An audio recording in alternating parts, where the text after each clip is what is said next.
નમસ્કાર, આપ જોઈ રહ્યા છો મંતવ્ય ન્યૂઝ અને ગુજરાત એટ 7 સાથે હું છું આપની સાથે નંદની। સમાચારોની શરૂઆત કરીશું, જેમાં રાજ્યમાં મિની વાવાઝોડું ત્રાટક્યું છે। સમાચાર સામે આવી રહ્યા છે, જેમાં રાજ્યમાં મિની વાવાઝોડું ત્રાટક્યું। ચૈત્ર મહિનામાં વરસાદથી ખેડૂતોમાં ચિંતાનો માહોલ જોવા મળી રહ્યો છે। રાજકોટ જામનગરમાં કરાની સાથે તોફાની વરસાદની શરૂઆત થઈ છે। અચાનક બદલાયેલા વાતાવરણથી લોકો ચોંકી ઉઠ્યા છે। જ્યારે બપોર બાદ અચાનક વાતાવરણમાં પલટો આવ્યો છે। કચ્છના નાના રણમાં ભયાનક વંટોળના દ્રશ્યો સામે આવ્યા છે। જ્યારે કમોસમી વરસાદની શરૂઆત થઈ છે। રાજ્યમાં 3 દિવસ માટે આગાહી કરાઈ હતી કમોસમી વરસાદની અને ધૂળના વંટોળે અલગ જ દ્રશ્ય ઊભું કર્યું છે। 2 જિલ્લામાં ગાજવીજની સાથે માવઠાની આગાહી પણ કરાઈ છે। જ્યારે રાજકોટ જામનગરમાં કરાની સાથે તોફાન રાજ્યના વિવિધ વિસ્તારોમાં અચાનક વાતાવરણમાં પલટો આવતા કમોસમી વરસાદ વરસ્યો હતો। દ્વારકામાં ગાજવીજ સાથે ભારે વરસાદ અને પવનથી ઠંડક પ્રસરી હતી, જ્યારે ખેડૂતો ચિંતામાં મુકાયા હતા। સુરેન્દ્રનગરના લીંબડી તાલુકામાં મોડી રાત્રે ભારે પવન ફૂંકાતા લોકોમાં ભયનો માહોલ સર્જાયો અને સોલાર પ્લાન્ટને નુકસાન થયું હતું। તો રાજકોટના બેડીયાર્ડમાં કમોસમી વરસાદનો કહેર જોવા મળી રહ્યો છે। તો રાજકોટ ખાતેથી આ સમાચાર કમોસમી વરસાદની શરૂઆત થઈ છે, જેના પગલે હવે બેડીયાર્ડમાં પણ કમોસમી તો રાજકોટના વાતાવરણમાં અચાનક પલટો આવ્યો છે, તેના કારણે અનેક નુકસાનીના સમાચાર પણ સામે આવી રહ્યા છે। ત્યારે અનેક જગ્યાએ સોલાર પેનલ પણ ઉડી ગઈ છે। તો તેવા વધુ એક સમાચાર રાજકોટ ખાતેથી સામે આવ્યા છે। રણુજા મંદિરની પાસે જે સોલાર તો સુરેન્દ્રનગરના લખતર તાલુકામાં પણ વરસાદી માહોલ જામ્યો છે। સમાચાર સામે આવી રહ્યા છે, જેમાં લખતર તાલુકામાં પણ કમોસમી વરસાદનો માહોલ જામ્યો। અનેક તાલુકાઓમાં વરસાદ જોવા મળી રહ્યો છે। કમોસમી વરસાદની શરૂઆત થઈ લખતર ગામ ખાતે વરસાદી માહોલ જામ્યો છે। ગરમીમાંથી આંશિક રાહત મળી છે, ત્યારે ગાજવીજ સાથે વરસાદ પડતા વાતાવરણમાં ઠંડક પ્રસરી છે।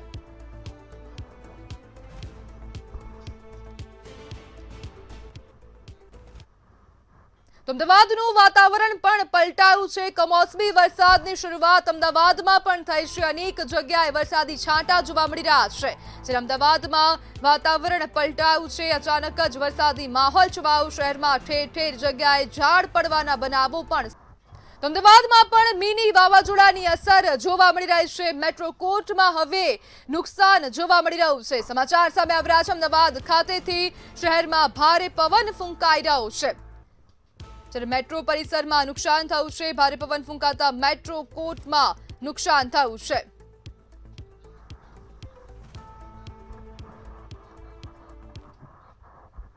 અમદાવાદના ગ્રામ્ય વિસ્તારમાં કમોસમી વરસાદની શરૂઆત થઈ છે। બાવડા પંથકમાં કમોસમી વરસાદ વરસ્યો છે। તો વાતાવરણમાં અચાનક પલટો આવ્યો। અમદાવાદના ગ્રામ્ય વિસ્તારોમાં કમોસમી વરસાદનો માહોલ જોવા મળી રહ્યો છે।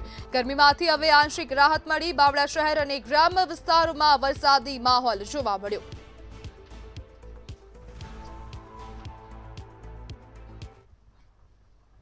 તો કમોસમી વરસાદથી ખેડૂતોને હવે નુકસાની વેઠવાનો વારો આવ્યો છે। તો રાજકોટ પંથકના ખેડૂતોને હવે ક્યાંક ને ક્યાંક નુકસાન ગયું હોય તેવા પણ સમાચાર સામે આવ્યા। રાજકોટમાં કમોસમી વરસાદથી ખેડૂતોને ભારે નુકસાન થયું। તો ભાવનગરના સિહોર પંથકમાં પણ વરસાદી માહોલ જામ્યો છે। સમાચાર સામે આવી રહ્યા છે, ભાવનગરના સિહોર ખાતેથી વરસાદી માહોલ જામ્યો। વાતાવરણમાં અચાનક પલટો આવ્યો છે। ભારે પવનની સાથે વરસાદી માહોલ જામ્યો છે।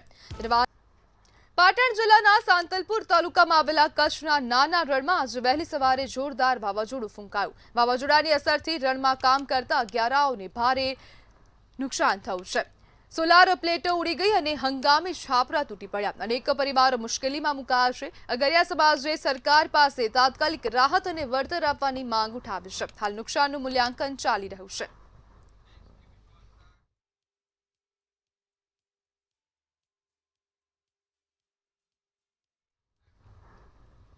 રાજ્યના હવામાન વિભાગ દ્વારા 2 દિવસ કમોસમી વરસાદ અને ભારે પવન ફૂંકાવાની આગાહી કરવામાં આવી હતી, જેના પગલે 19 માર્ચના રોજ વહેલી સવારથી જ અમદાવાદ સહિતના શહેરમાં ભારે પવન ફૂંકાવાની શરૂઆત થઈ। આશરે 30 થી 40 કિલોમીટરની ઝડપે પવન ફૂંકાયો છે। હવામાન વિભાગના વૈજ્ઞાનિક પ્રદીપ શર્માના જણાવ્યા અનુસાર આગામી 24 કલાક માટે રાજ્યમાં વરસાદની આગાહી કરવામાં આવી છે। છેલ્લા 24 કલાકમાં પણ રાજ્યમાં છૂટાછવાયા વિસ્તારોમાં વરસાદ વરસી રહ્યો છે।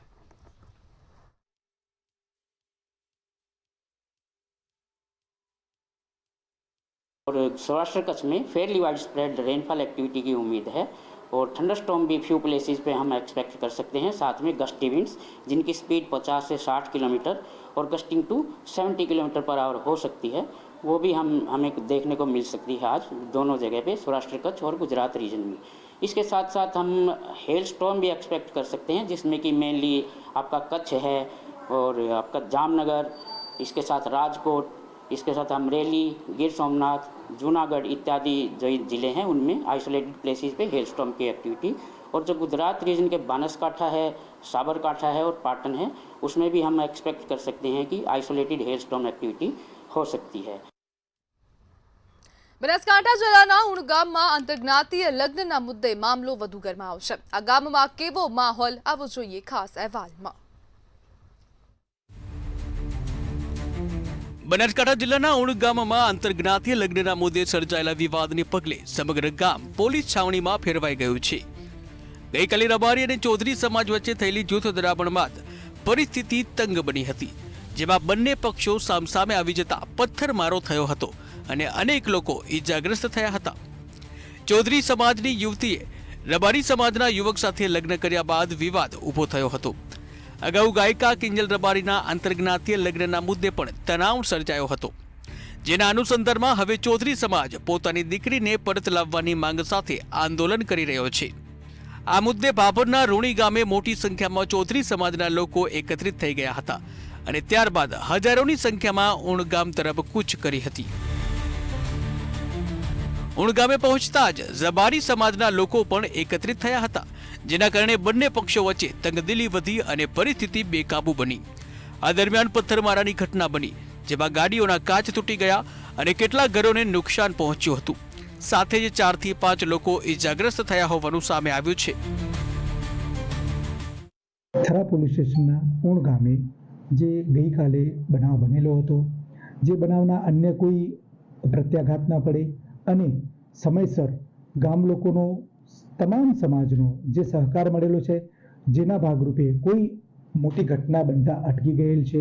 પોલીસની સમય સૂચકતા, સમયસર હાજરી અને જરૂરી એક્શનના કારણે હાલ બિલકુલ પરિસ્થિતિ શાંત છે, કોઈ અન્ય પ્રશ્ન નથી અને સોશિયલ મીડિયાના માધ્યમથી કે અન્ય કોઈ અફવાઓથી લોકોમાં કોઈ રોંગ મેસેજ ના જાય, કોઈ ગલત મેસેજ ના જાય, તે સારું આજરોજ ગામે શાંતિ સમિતિની તમામ સમાજના લોકો સાથે બેઠક કરવામાં આવી છે, તમામના રજૂઆતો સાંભળવામાં આવી છે। ઘટનાની જાણ થતાં જ પોલીસ તાત્કાલિક હરકતમાં આવી અને પરિસ્થિતિ કાબૂમાં લેવા માટે ટીયર ગેસના સેલ છોડવામાં આવ્યા તેમજ લાઠીચાર્જ પણ કરવામાં આવ્યો। આ ઘટનામાં 4 થી વધુ પોલીસ કર્મીઓ પણ ઘાયલ થયા છે। પોલીસે અત્યાર સુધીમાં 62 જેટલા તત્વોની અટકાયત કરી છે। હાલમાં ગામમાં ચુસ્ત પોલીસ બંદોબસ્ત ગોઠવી દેવામાં આવ્યો છે અને સ્થિતિ પર સતત નજર રાખવામાં આવી રહી છે। આજે ગામમાં શાંતિનો માહોલ જોવા મળી રહ્યો છે, પરંતુ કોઈ અનિચ્છનીય બનાવ ન બને તે માટે તંત્ર પણ સતર્ક બન્યું છે। બ્યુરો રિપોર્ટ, મંતવ્ય ન્યૂઝ।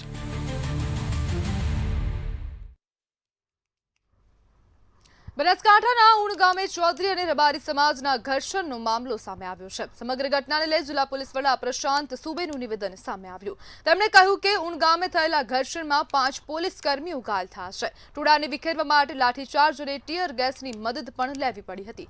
આરોપીઓને પકડવા માટે 8 ટીમો દ્વારા તપાસ હાથ ધરવામાં આવી છે।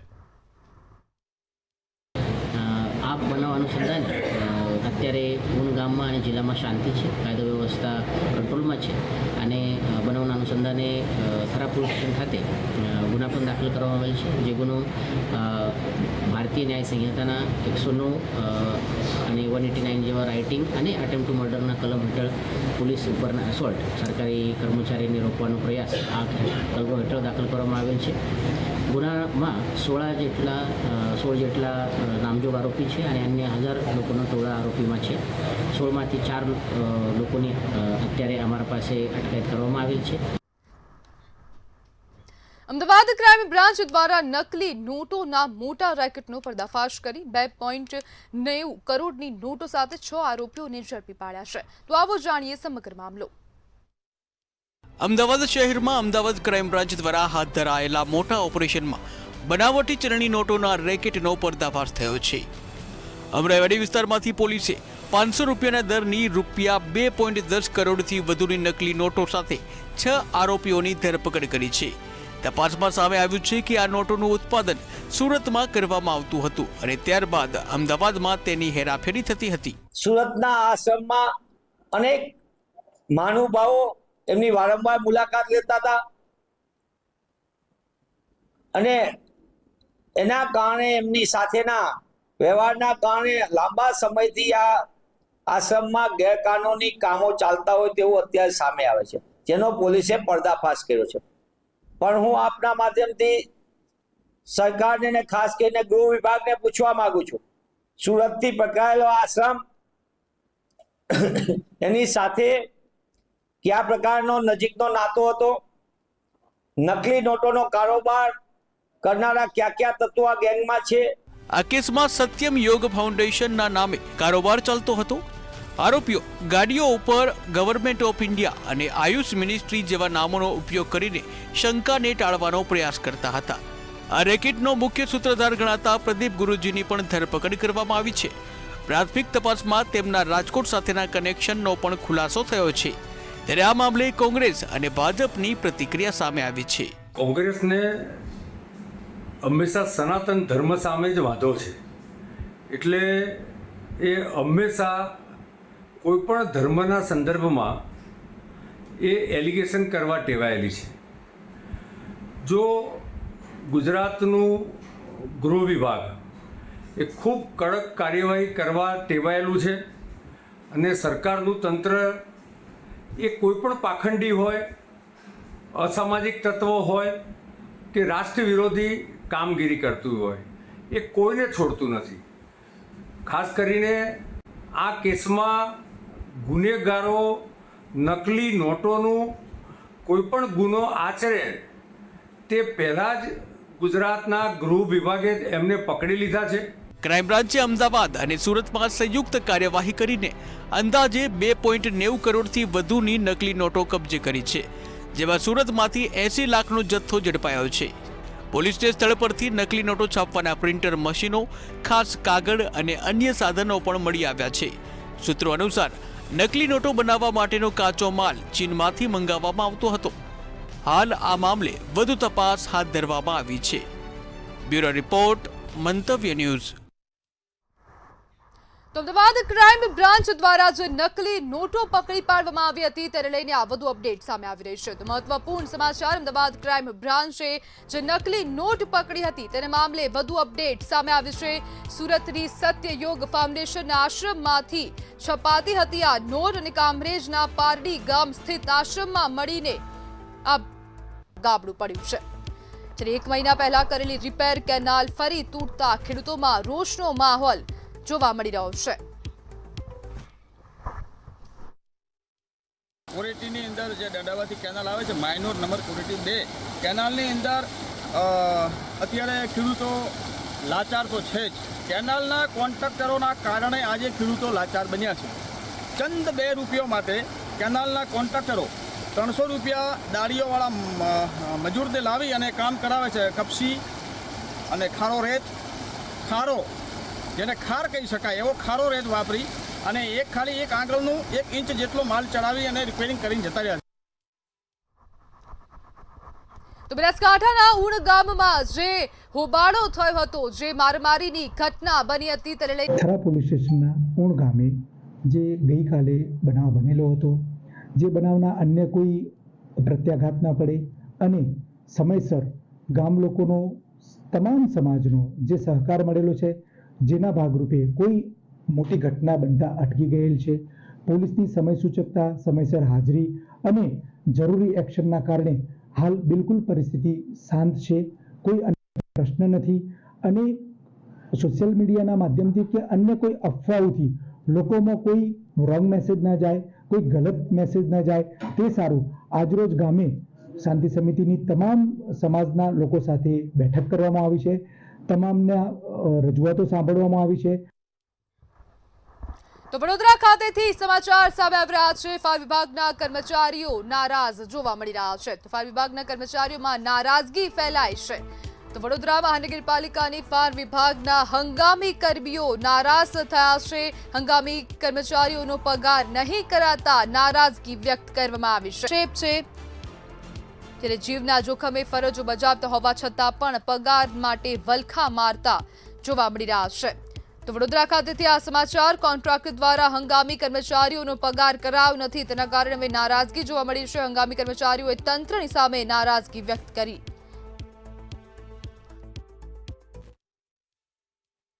મારો પગાર નથી થયો. કેટલા મહિનાનો પગાર નથી? ફેબ્રુઆરી મહિના. કેમ નથી થઈ રહ્યો? ખબર નહીં, હવે એવું કહે છે કે કોન્ટ્રાક્ટ પતી ગયો છે. કયા વિભાગમાં નોકરી કરો? અમે અલ્ટ્રા મોડર્ન એજન્સીમાં નોકરી કરીએ છીએ અને ફરજ અમારો વડોદરા ફાયરની ઇમરજન્સી સર્વિસમાં બજાવે. તો તમારી જે ઇમરજન્સી સર્વિસ છે 24 કલાકની તમારી સર્વિસ હોય છે અને જીવના જોખમે પણ તમારે કામ કરવું પડતું હોય છે અને તમને પગાર ના મળે, કેટલું દુઃખ થાય છે? દુઃખ તો થાય છે, પણ હવે અધિકારીથી લઈને કોન્ટ્રાક્ટરથી લઈને બધાને અમે જાણ કરેલ છે. હવે આગળ શું થાય છે તે જોયું. શું નિર્ણય, આખરી નિર્ણય શું હશે તમારો? નિર્ણય હવે રજૂઆત એકવાર તો કરી છે, આજે ફરી કરીશું. પછી આગળ શું કહે છે પછી એની પર ડિપેન્ડ છે. આજે 19 તારીખ થઈ ગઈ, ફેબ્રુઆરી પગાર આપ્યું નથી. હવે કાલે અમારી ઈજ છે. હવે અમે એવું કહ્યું સાહેબ પગાર આપો તો કે આપીશું. હવે મારી છોકરીએ કપડાં લાવવાના છે. 15,000 પગારમાં શું પૂરું થાય? 15,000 પર 2,000 ટ્યુશન ફી જાય, 2,500 સ્કૂલની ફી, પછી ખાવા પીવા અમારે શું કરવાનું? બીજો ધંધો કરીએ તો કે ભાઈ રજા મૂકીએ તો કે રજા પાસ, એવી રીતના કરીએ છીએ અમે. તો અમારે શું કરવાનું? અમે રજૂઆત કરી પગાર વધારો કે વધારીશું પણ પગાર વધારતા નથી. પગાર મળે છે? પગાર ટાઈમ નથી મળતું. 15 તારીખ 20 તારીખ થઈ જાય. આજે કાલે ઈજ છે, હજુ તો પગાર નથી. છોકરા કપડાં પણ નથી લાવ્યા મેં. તો અમારે શું કરવાનું? છોકરા ઈજ નથી બનાવવાની. તમારી સર્વિસ તો 24 કલાકની અને યુનિફોર્મ પણ અમારે 24 કલાકનું યુનિફોર્મ પણ નથી આપ્યું અમને. તો ગુજરાત@7 માં હાલ બસ આટલું જ. નમસ્કાર.